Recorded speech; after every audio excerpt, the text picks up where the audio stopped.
La bourse de Paris réduit ses pertes en fin de ce lundi après-midi avec la hausse de Wall Street en ouverture.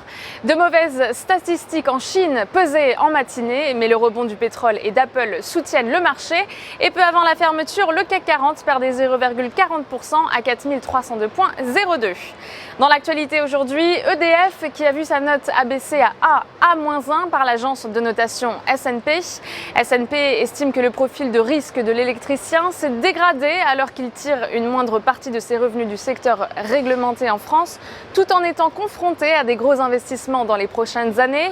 Et peu avant la clôture, le titre gagne 0,18% à 11,35 € et les analystes de l'Obsa lui donnent recueillent la prudence et lui donnent une opinion baissière.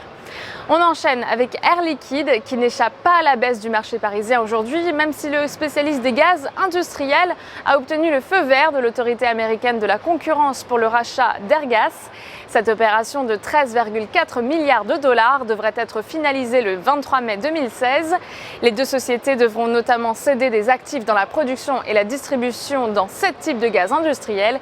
Et peu avant la clôture, le titre perd 0,27% à 27,75 €, mais il recueille tout de même une opinion haussière de la part des analystes de l'Obsa. On passe maintenant à la recommandation du jour avec ce lundi Total à la hausse. Le titre a rebondi sur son support à 41,70 € et reste soutenu par sa moyenne mobile à 50 séances. Du point de vue des indicateurs techniques, le RSI se retourne à la hausse au-dessus de sa ligne de signal. Ainsi, tant que 41,70 € n'est pas enfoncé, une poursuite de la phase de reprise est attendue en direction de 45,10 € et 47,40 €. Pour jouer cette valeur, nous vous conseillons l'achat du Warrant Call 8749T d'Unicredit avec un prix d'exercice à 45 € et une date de maturité située au 14 septembre 2016. En direct depuis Wall Street, c'est Stéphanie Texier pour Trading Central. Excellente journée à tous.